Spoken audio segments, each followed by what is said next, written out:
done. This is Democracy Now!, democracynow.org, the War and Peace Report. I'm Amy Goodman as we go now to Guatemala City, where the legislature has voted unanimously to strip Guatemalan President Otto Pérez Molina of immunity from prosecution, clearing the way for his arrest.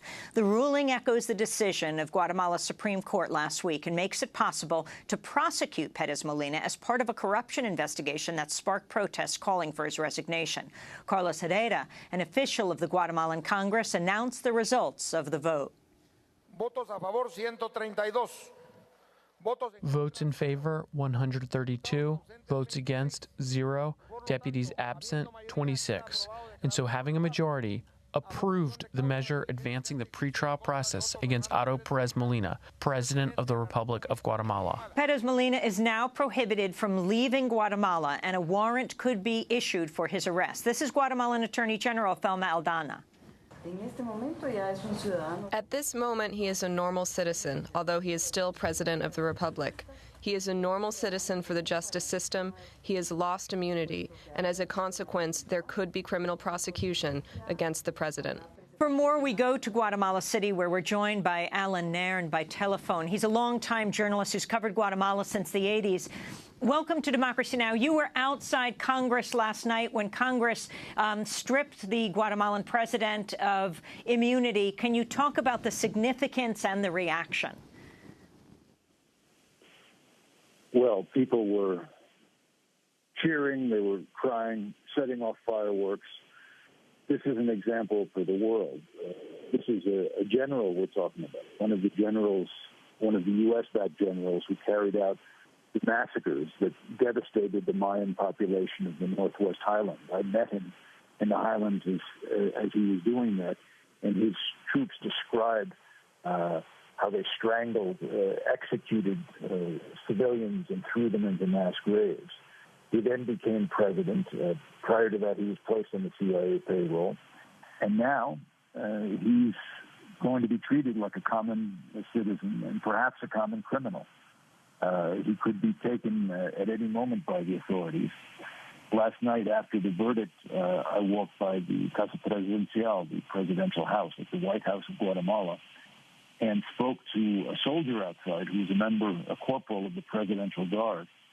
And I asked him how his unit would react if the Ministerio Público, the Justice Department, comes and tries to arrest the president, Pérez Molina. And he said they would not resist.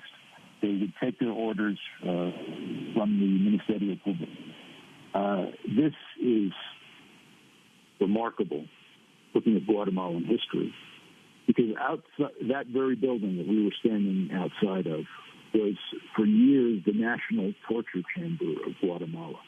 People would be dragged there if they criticized the army, if they criticized the rich, if they were seen as being too close to the organized indigenous population, and they would be chopped up. They would be electroshocked. Their bodies would be thrown by the roadside with their hands cut off. This work done by the what's called the Archivo and by the HALOS, the Military Intelligence Service, that had actual American CIA agents placed inside it. And now soldiers from the Presidential Guard from that very place are saying they're not going to stop one of the generals who carried out those atrocities being arrested. This arrest, though, would only be on corruption, but it opens the door to bringing him to trial for the mass murders that helped preside over while carrying out the program of genocide of General Vidal Swan. But there's still a long way to go. It was a big surprise that Congress stripped his immunity. The unanimous vote was in some ways deceptive because the big blocs in Congress, which are controlled by the oligarchs, the drug traffickers, and the army, did not want to strip him of immunity. They don't want to open the Pandora's box of looking into the crimes of the army and the oligarchy. But they felt such massive public pressure that in the end they felt they had no choice.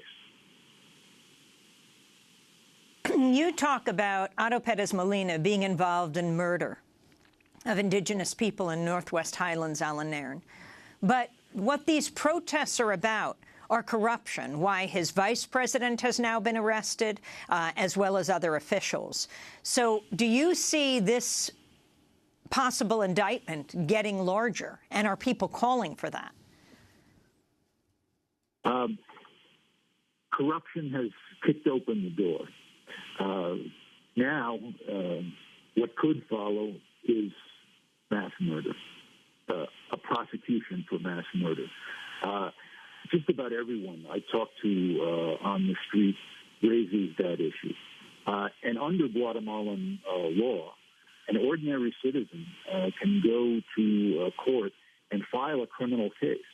Now that Perez Molina has been stripped of immunity, anyone can step forward and file criminal charges against him for the slaughter in the Ishil zone in December of '82, when the slaughter that occurred when I was there, talking to Perez Molina and talking to his troops. So that now becomes a possibility. And part of it, if that goes forward, part of it will depend on the reaction of the state prosecutors. If the state prosecutors go forward, I would also urge them to look at charging not just Perez Molina, but also his U.S. sponsors, the Americans who worked as military and intelligence liaisons with the Guatemalan army as they were murdering civilians, and also high American officials who set the policy in Washington. They can be charged as accomplices to murder. As President George W. Bush said, if you arm a terrorist, if you fund a terrorist, you are a terrorist. I think President Bush had a point, and that he should be subject to that same rule, that same principle, and that now that Guatemala has kicked open the door, set an example for the world, this trail of blood should be followed wherever it leads, including back to Washington. Allan Nairn, I want to thank you for being with us. Journalist and activist, has covered Guatemala since the 1980s. If you want to read a transcript of this conversation, I know that the phone line was rather difficult into Guatemala City. You can go to democracynow.org. You can also see our interviews with him in Spanish on our Spanish website. Just go to democracynow.org/es.